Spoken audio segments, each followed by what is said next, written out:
قیامت رس چې راشي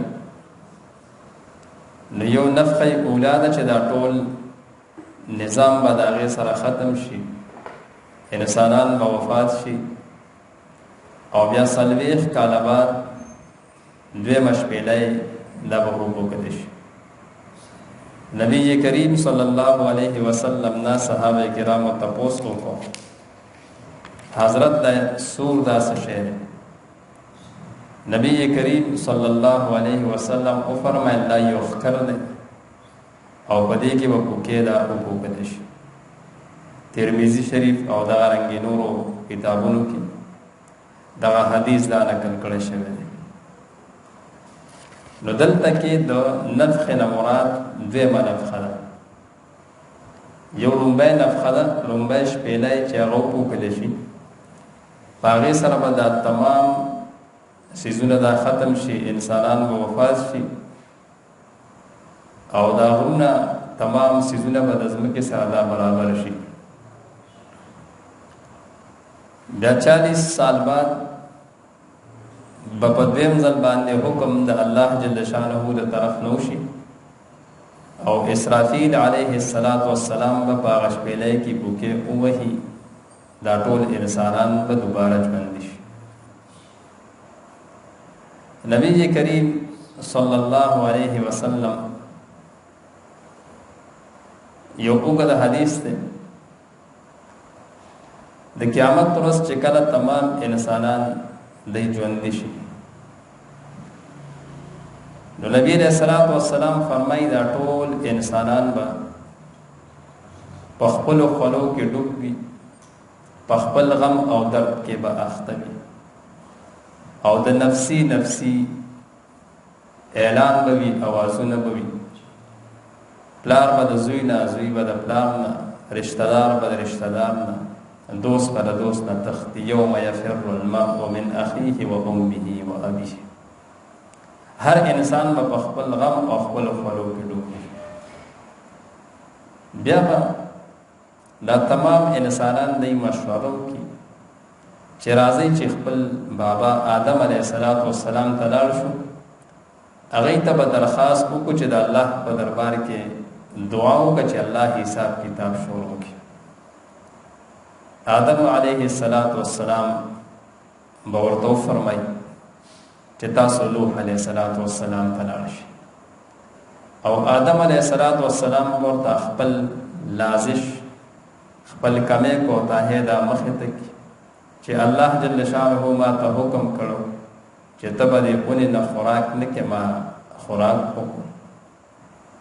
نو ورشئ نوح علیه السلام ته، خلق به راشي نوح علیه السلام ته، هغوی ته به درخواست وکړي چې د الله په دربار کې دعا وکړي چې الله جل شانه حساب کتاب شروع کړي. بس فیصلو کې که هر ژر ته مولیږي، خدا کم غم او درد کې کم خلو کې چې ډوب یو چې دین الله مونږ آزاد کی. بس نوح علیہ السلام به ورته فرمای الله جل شانه ما ته د یو دعا د قبلېدو اختیار راکړو، نو هغه دعا ما د خپل قوم خلاف په دنیا کې کړې وه، رب لا تذر علی الارض من الکافرین دیارا.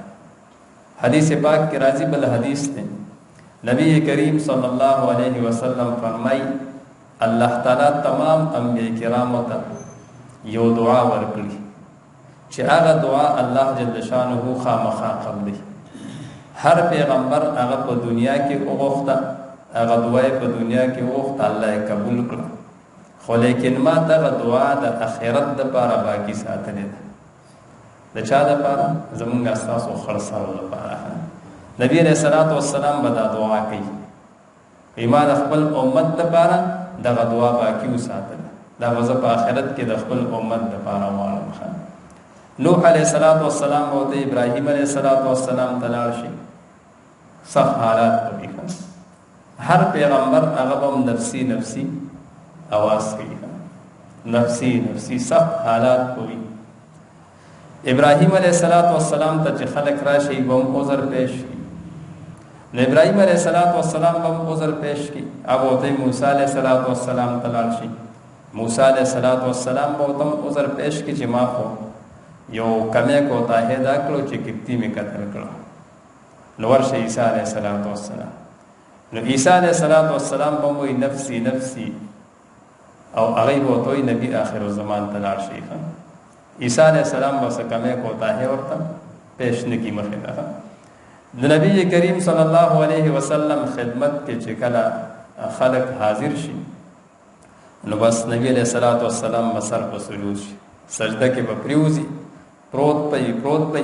نبی علیہ السلام فرمای الله بزما په دې ذهن کې داسې حمد او ثنا واچي خپل تعریف، داسې حمد او ثنا داسې تعریف بیانون به الله زما په ذهن کې واچي چې دنیا کې هغه نشم بیانولی. الته بزد الله تعریف شروع کم الله جل شانه به حکم وکي سر جد کا سواره بستا سوال وکړي. نبی علیہ السلام وې حساب کتاب شروع شي او بیا به خپل امت د پاره بیا په سجده باندې شي. الله جل شانه ورته سر اوچت کا چې د چا پزله کې د غنم او دانه برابر ایمان نه بس هغه د جهنم نه راوېسته شي چرته داخل شي جنت ته. بیا به نبی علیہ السلام سر په سجود شي، الله جل شانه ورته سر اوچت کا د چا پزله کې د پوری د دانه برابر ایمان نه بس هغه د جنت ته داخل کړي شي. او بیا به اخره کې بیا نبی علیہ السلام سر په سجود شي، بیا به الله جل شانه حکم وکړي چې بس چا هم د لا اله الا الله اقرار کړی د جنت ته داخل کړي.